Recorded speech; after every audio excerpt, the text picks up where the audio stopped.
मात्र एक बेलपत्री का पत्ता, जिसके भीतर ब्रह्मा भी है, विष्णु भी हैं, शिव भी हैं, और इस बेलपत्री के बीच वाली पत्ती से लेकर जहां दो पत्तियां रहती हैं, उस पत्ती के बीच में जो गैप होता है डंडी का, इसमें 64 योगनियां भी हैं। 64 योगनियां देवियां भी इसके अंतर्गत विराजमान है। और उस डंडी के नीचे जहां दो पत्ती है, इस दो पत्ती के नीचे की जो लंबी डंडी रह जाती है, इसमें 33 कोटि देवताओं का भाग है।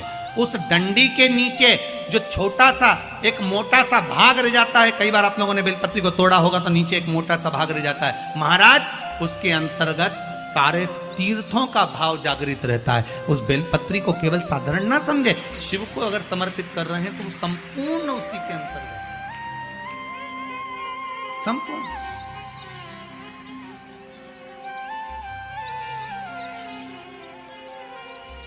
केवल आप लोगों ने बेलपत्र अगर कभी शिव जी पे चढ़ी हुई, हम तो कई बार निवेदन करते हैं कि आप उसका सेवन हफ्ते में एक बार, जिसको भी शुगर हो, बीपी हो, थायराइड हो, हफ्ते में एक बार शंकर जी पे चढ़ी हुई बेलपत्र अवधूतेश्वर महादेव के नाम से, कौन से महादेव? अवधूतेश्वर महादेव के नाम से खाना प्रारंभ कर देना चाहिए, हफ्ते में एक बार। और जिसके भी घुटने में प्रॉब्लम रहती है या डॉक्टर ने बोल दिया कि घुटना बदलना पड़ेगा, तो उनके लिए निवेदन है, शिवरात्रि के दिन रात्रि को 12 बजे शंकर जी पे चढ़ी हुई बेलपत्र, भगवान शंकर पर चढ़ी हुई बेलपत्र, शिव जी के मंदिर पर ही बाहर खड़े होकर शिखर का दर्शन कर कर उस बेलपत्र को चबा चबा कर खा लीजिए। घुटना बदलने की जरूरत नहीं पड़ेगी, कभी भी घुटना बदलने की जरूरत। और कई लोगों ने प्रैक्टिकल करके देखा है, आपके बीच में ही लोग बैठे होंगे, बहुत सारे आपके भीतर बैठे होंगे। भगवान भूत भावन भूतेश्वर मेरा शंकर, मेरा कैलाशी, मेरा अविनाशी, मेरा शिव है, इस मृत्यु लोक का दिया। पर दुनिया के लोग न जाने क्यों कहे हम कृष्ण वाले हैं, हम श्री जी वाले हैं, हम शंकर के मंदिर नहीं जाते। वो कोई कहता हम नारायण वाले, हम शंकर को नहीं मानते, हम शंकर का प्रसाद नहीं लेते, हम शंकर के मंदिर नहीं जाते। भगवान को ऐसा बांट दिया, ऐसा बांट दिया कि शंकर के दरवाजे को जाने को तैयार नहीं होता। तो किसी ने एक बार पार्वती जी ने शिव जी से पूछा, भोलेनाथ जी कोई तुम्हारे मंदिर में नहीं आता, कोई तुम पर जल नहीं चढ़ाता, कोई तुम्हें नमन नहीं करता, सब ये मंदिर जाना, नारायण के मंदिर जाना, वो मंदिर जाना, वो देवता को रिझाना, वो देवी को रिझाना, पर तुम्हारे को कोई नहीं रिझाता। शंकर भगवान बोले मत रिझाने दे, अपने को कोई दिक्कत नहीं, अपन तो शांति से बैठे रहो। मेरे ससुर ने मुझे श्राप दिया है, दक्ष प्रजापति ने, ए शंकर मैं तुझे श्राप देता हूं कि तू शमशान में निवास करेगा। शंकर भगवान बोले उस दिन से मैं बड़ा प्रसन्न हूं, क्योंकि मैं शमशान में रहता हूं। आज किसी का भी भजन कर ले, चाहे ये राम कहे, चाहे ये कृष्ण कहे, चाहे देवी कहे, चाहे दत्त कहे, इसकी मर्जी पड़े, जितना देवी देवता पूछता फिरे, पर आखिरी में मरने के बाद तो मेरे पास आएगा ना, तब निपट लूंगा। बस उस दिन का इंतजार है। और जैसे ही मेरे पास आया, ऐसी लकड़ी में जलाऊंगा गीली कि 3 दिन ठंडा नहीं होने दूंगा। जिस पुराण को हम श्रवण करने के लिए बैठे हैं, ये पुराण कोई साधारण सा नहीं, इसको कोई साधारण सा ना समझे। भगवान शिव की जब कृपा होती है, करुणा होती है, दया होती है, तब जाकर कहीं आप भगवान शंकर की अविरल भक्ति और मुक्ति की पथ को निश्चित करने वाली शिव महापुराण की कथा श्रवण कर पाते। भगवान त्रिवती देव महादेव, करुणा सागर भगवान शंकर, दया सागर, जिन्होंने आप सबको यहां पर आमंत्रित करा, कहीं भोले बाबा की दया और उदारता ही है जो पूरे शहर सीहोर में ऐसा कोई भवन नहीं है जिसमें आप लोग नहीं है, ऐसा कोई भवन नहीं जहां आप लोग हैं। और शहर तो शहर, पूरे नगर में, पूरे गांवों में, खेड़ों में, क्षेत्र में। और एक निवेदन आप सभी से, जितनी देर की कथा है आप लोग उसको स्मरण कर कर श्रवण करें और अपने जीवन को सार्थक बनाएं। बाबा देवाधिदेव महादेव ने ये करुणा करी है, कृपा करी है, दया करी है, जिसको हम अपने जीवन में उतार सकते। बस आपके आसपास में अगर कोई खड़ा हुआ हो, बोल रहा हो, तो उसके चरण पकड़कर आप उसको कहें कि थोड़ा शांत रहें, जिससे हम भगवान की जिस कारण आए, आप आए किस कारण से, आप किस लिए यहां पहुंचे हो, केवल उसके दो कारण हैं। एक बाबा देवाधिदेव महादेव का प्रसाद स्वरूप रुद्राक्ष चाहिए और दूसरी शिव महापुराण की कथा चाहिए। केवल दो कारण हैं और इसके सिवाय कोई कारण आपके पास में है नहीं। कौन किसके यहाँ आता है जी, किसके बस का है? जो कोई आए जाए, किसके बस का? ये तो देव अधिदेव महादेव की करुणा, कृपा, दया, उदारता है, जिसके बल पर हम भगवान की अविरल भक्ति और मुक्ति का साधन शिव महापुराण कथा का रस स्वादन करें। शंभो शरणे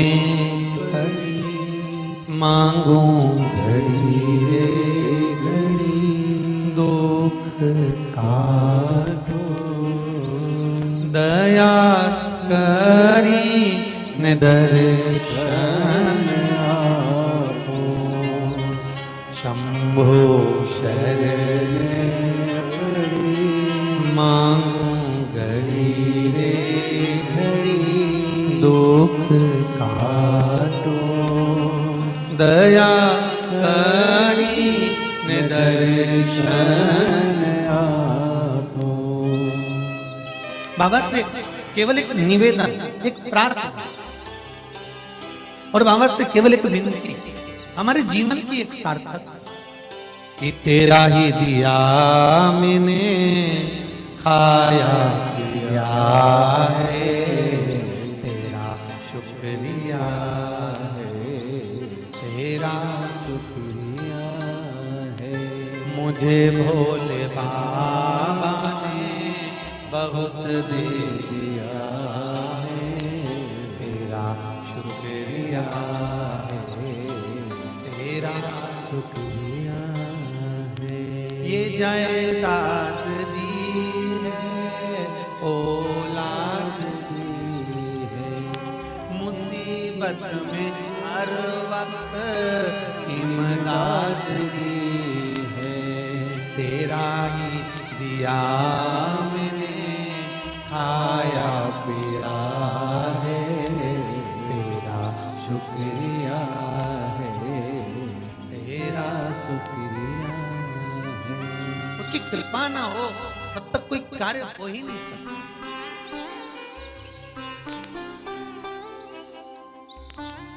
संसार में आने के बाद देखिए, अगर भगवान के होना है, परमात्मा के अगर हमको होना है, तो थोड़ा सा तो जीवन में कष्ट।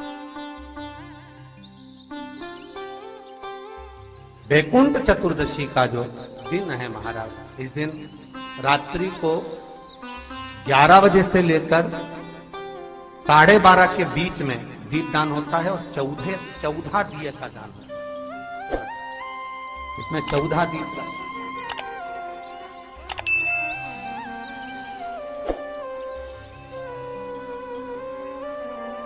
14 निवेदन है आप सबसे कि प्रयास करना कि घर के बाहर आप एक दीप, जहां पर आपका जलाशय है, पानी का स्थान है, वहां रख दें और एक दीप तुलसी के क्यारे के पास रखें। बाकी के दीप आप घर के बाहर लगा। 14 दीप। वृंदा की आंखों से आंसू बह रहे हैं, नैनों से नीर बह रहे, और वृंदा ने उसी समय भगवान शंकर को बुलाया, भोलेनाथ पधारो पधारो।